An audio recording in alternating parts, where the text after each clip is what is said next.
السلام علیکم ورحمۃ اللہ وبرکاتہ۔ اقرا اردو ٹیچ چینل میں آپ سبھی کا خیر مقدم ہے۔ آج کے اس ویڈیو میں ہم لوگ شعر کا فن، شعر سے متعلق جانیں گے، اس کی تعریف جانیں گے، شعر کسے کہتے ہیں، اس کی تعریف کیا ہوتی ہے۔ شعر وہ کلام ہے جس میں لفظوں کی ایک ایسی خاص ترتیب یعنی موزونیت ہو اور اس سے لے، ٹھیک ہے، لے، نغمگی، آہنگ اور اثر پیدا ہو جائے، اسے ہم کیا کہتے ہیں؟ شعر کہتے ہیں۔ حضرت موہانی کا ایک شعر ہے، شعر دراصل ہے وہی حسرت، شعر دراصل ہے وہی حسرت، سنتے ہی دل میں اتر جائے۔ یہ کیا ہے؟ ایک شعر ہے، یہ دونوں مل کے ایک شعر ہوا یہ، ٹھیک ہے۔ اور یہ شعر کس کا ہے؟ حضرت موہانی صاحب کا ہے کہ شعر دراصل ہے وہی حسرت، سنتے ہی دل میں اتر جائے، اسے ہم کیا کہتے ہیں؟ شعر کہتے ہیں۔ اب اس کے بعد ہے مصرع۔ مصرع کسے کہتے ہیں؟ مصرع شعر کے دو حصے ہوتے ہیں۔ کتنے حصے ہوتے ہیں؟ دو حصے ہوتے ہیں۔ ہر حصہ مصرع کہلاتا ہے۔ ہر حصہ کیا کہلاتا ہے؟ مصرع کہلاتا ہے۔ پہلے مصرعے کو مصرع اولا اور دوسرے مصرع کو مصرع ثانی کہتے ہیں۔ مصرع شعر کے دو حصے ہوتے ہیں، ہر حصہ مصرع کہلاتا ہے۔ پہلے مصرع کو مصرع اولا اور دوسرے مصرع کو مصرع ثانی کہتے ہیں۔ اب دیکھیے فار ایگزامپل مصرع یہاں پر لکھا ہوا، دیکھیں یہاں پر مصرع اولا اور مصرع ثانی۔ ایک اگر ایج ہے تو اس کو ہم کیا بولیں گے؟ مصرع اولا بولیں گے۔ اور اس کے اندر دو ہے، دو مل کر ایک شعر بنتا ہے وہ۔ اگر صرف ایک ہی ہے تو اس کو ہم کیا بولیں گے؟ فرد بولیں گے، اس کو مصرع اولا بولیں گے اس کو ہم۔ تو مصرع اولا اور مصرع ثانی ہے جستجو کے خوب سے خوب تر کہاں، ہے جستجو کے خوب سے ہے خوب تر کہاں، یہ کیا ہوگا؟ مصرع اولا ہو جائے گا۔ یہ کیا ہو جائے گا؟ یہ مصرع اولا ہو جائے گا۔ اب دیکھیے ٹھہرتی ہے جا کر نظر کہاں، تو کیا ہوگا؟ یہ مصرع ثانی ہو گیا۔ یہ کیا ہوگا؟ یہ مصرع ثانی ہو گیا۔ اور یہ دونوں مل کر کیا ہوگا؟ ایک شعر کہلاتا ہے۔ یہ دونوں مل کر کیا کہلاتا ہے؟ ایک شعر کہلاتا ہے۔ اس کے بعد قافیہ۔ قافیہ آتا ہے۔ قافیہ کس سے کہتے ہیں؟ قافیہ وہ لفظ جو یکساں آواز، ایک جیسے آواز اور ایک جیسے حروف، قافیہ وہ لفظ جو یکساں آواز اور یکساں حرف یا حروف پر ختم ہوتے ہیں، انہیں کیا کہتے ہیں؟ قافیہ کہتے ہیں۔ جیسے دلی نادا تجھے ہوا کیا ہے، دلی نادا تجھے ہوا کیا ہے، آخر اس درد کی دوا کیا ہے۔ ابھی بتائیں گے آپ کو اس میں کون قافیہ اور کون ردیف ہے۔ اس میں ردیف عام طور پر اشعار میں قافیے کے بعد جو لفظ یا الفاظ کیا ہے؟ دہرائے جاتے ہیں، بار بار آتے ہیں، انہیں ہم کیا کہتے ہیں؟ ردیف کہتے ہیں۔ اب جیسے دیکھیے دل نادا تجھے ہوا کیا ہے، آخر اس درد کی دوا کیا ہے۔ ہوا اور دوا کیا ہے؟ یکساں آواز اور یکساں حروف پر ہے وہ۔ ہوا اور دوا تو یہ کیا ہو جائے گا؟ قافیہ ہو جائے گا یہ۔ اور کیا ہے؟ کیا یہ بار بار آیا ہے، یہ تو کیا ہو جائے گا؟ یہ ردیف ہو جائے گا یہ۔ دل نادا تجھے ہوا کیا ہے، آخر اس درد کی دوا کیا ہے، تو کیا ہے؟ ہوا اور دوا کیا ہوا؟ یہ قافیہ ہو جائے گا کہ وہ لفظ جو یکساں آواز اور یکساں حرف یا حروف پر ختم ہوتے ہیں انہیں قافیہ کہتے ہیں۔ تو ہوا اور دوا یکساں آواز ہے اور یکساں حروف ملتا جلتا ہے اس میں۔ تو جیسے دل نادا تجھے ہوا کیا ہے، آخر اس درد کی دوا کیا ہے، تو ہوا اور دوا کیا ہو جائے گا؟ قافیہ ہو جائے گا۔ اور کیا ہے؟ کیا یہ بار بار مکرر بار آیا ہے، دو مرتبہ ریپیٹ ہوا ہے یہ، تو کیا ہے؟ اس کو ہم کیا کہیں گے؟ ردیف کہیں گے اس کو، ٹھیک ہے، اس کو ہم ردیف کہیں گے۔ اب ردیف عام طور پر اشعار میں قافیے کے بعد جو لفظ یا الفاظ دہرائے جاتے ہیں انہیں کیا کہتے ہیں؟ ردیف کہتے ہیں۔ غزل یا قصیدے کے پہلے شعر کو مطلع کہتے ہیں، اور اس میں کیا ہے؟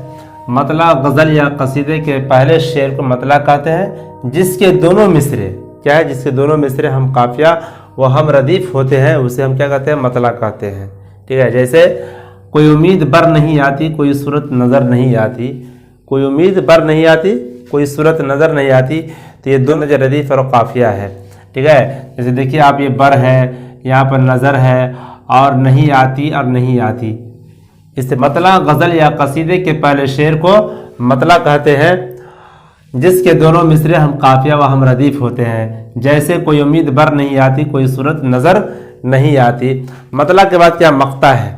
مقطع کس سے کہتے ہیں؟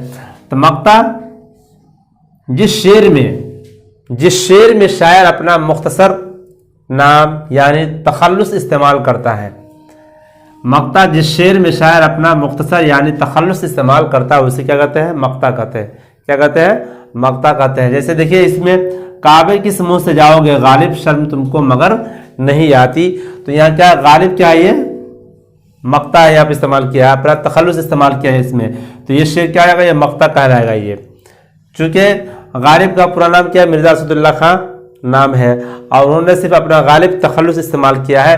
اور یہ غزل کا آخری شعر ہے. یہ غزل کا آخری شعر ہے. کعبے کس منہ سے جاؤ گے غالب شرم تم کو مگر نہیں آتی. تو یہ کیا کہلائے گا؟ یہ شعر مقطع کہلائے گا. یہ کیا کہلائے گا؟ مقطع کہلائے گا. اس کے بعد آتا ہے مقطع کے بعد حسن مطلع. حسن مطلع غزل میں مطلع اول کے بعد یعنی پہلے مطلع کے بعد جو مطلع کا شعر آتا ہے اس کو حسن مطلع کہتے ہیں. مانتے ہیں یہ غزل ہے. یہ اس کے بعد بھی دوسرا شعر ہے, اس کے اندر جو ہے لطیف اور قافیہ ہے, تو اس کو ہم کیا کہیں گے؟ حسن مطلع کہتے ہیں اس کو. کبھی کبھی غزل میں جس حسن مطلع کے بعد کبھی کبھی غزل میں حسن مطلع کے بعد بھی مطلع کے اشعار آ جاتے ہیں. کبھی کبھی غزل میں حسن مطلع کے بعد بھی مطلع کے اشعار آ جاتے ہیں, تو اس کو کیا کہتے ہیں؟ تو وہ مطلع ثانی یا مطلع ثالث کہلاتے ہیں وہ. ٹھیک ہے. شاہ بیت غزل کا سب سے عمدہ شعر. غزل کا سب سے عمدہ شعر شاہ بیت یا بیت الغزل کہلاتا ہے. بیت الغزل کہلاتا ہے. شاہ بیت غزل کا سب سے عمدہ شعر شاہ بیت یا بیت الغزل کہلاتا ہے. جیسے مجروح سلطان پوری کا ایک شعر ہے, میں اکیلا ہی چلاتا جانب منزل مگر, میں اکیلا ہی چلاتا جانب منزل مگر لوگ ساتھ آتے گئے اور کارواں بنتا گیا. تو یہ شعر کیا ہے؟ یہ بیت الغزل ہے. یہ کیا ہے؟ شاہ بیت ہے. یہ تشبیہ. تشبیہ کسے کہتے ہیں؟ اس میں کتنے اجزاء ہوتے ہیں؟ تشبیہ کسی ایک چیز کو دوسری چیز کے مانند بتانا تشبیہ کہلاتا ہے. تشبیہ کہتے ہیں کسی ایک چیز کو دوسری چیز کے مانند بتانا, وہ تشبیہ کہلاتا ہے. جیسے اگزامپل ہے چاند سا چہرہ پتھر جیسا دل. تو کیا ہے؟ چہرے کو چاند سے تشبیہ دیا ہے اور دل کو پتھر سے تشبیہ دیا ہے. تو تشبیہ کہتے ہیں کسی ایک چیز کو دوسری چیز کے مانند بتانا, اسے ہم تشبیہ کہتے ہیں. اب تشبیہ کے اجزاء ہوتے ہیں. ٹھیک ہے. یعنی اجزاء کا معنی آتا ہے حصہ, پارٹ. تشبیہ کے اجزاء ذیل ہیں. پہلا ہے مشبہ, دوسرا ہے مشبہ بہ, اور تیسرا ہے وجہ شبہ. مشبہ, مشبہ بہ, وجہ شبہ. اب تعریف دیکھیے. مشبہ جسے تشبیہ دی جائے, مشبہ جسے تشبیہ دی جائے.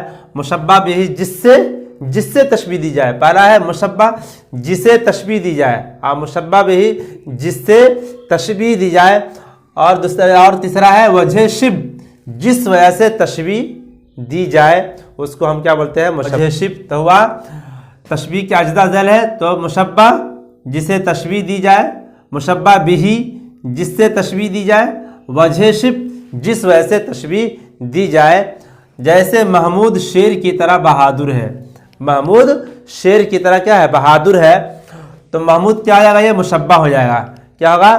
مشبہ. اور شیر کیا آ جائے گا؟ مشبہ بہ. اور بہادر کیا آ جائے گا؟ وجہ شبہ ہو جائے گا. کیا ہو جائے گا؟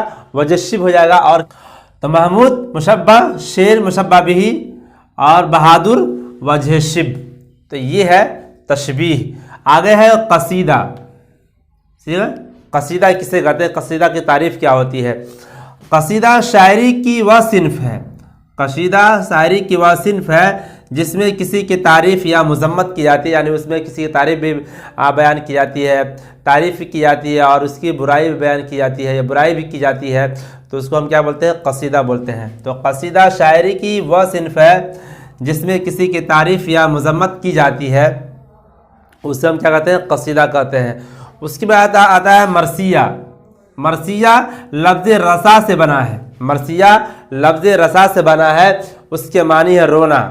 اس کے معنی ہے رونا, آہو بکا کرنا, چلانا.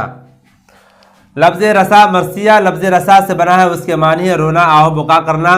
مرثیہ اس نظم کو کہتے ہیں. ٹھیک ہے.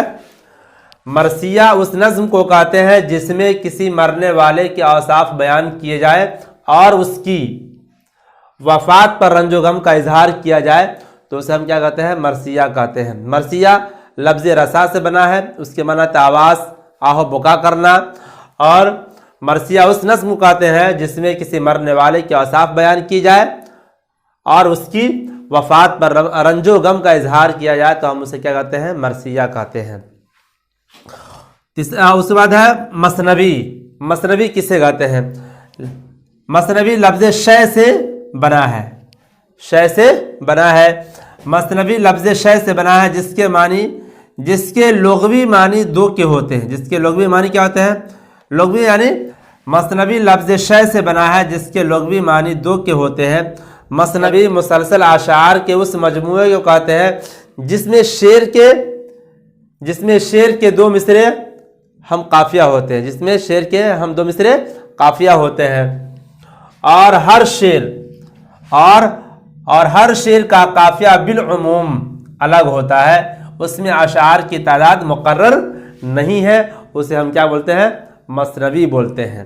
تو یہ ہے قطع کے لغوی معنی کسی شے کے ٹکڑے یا حصے کے ہیں۔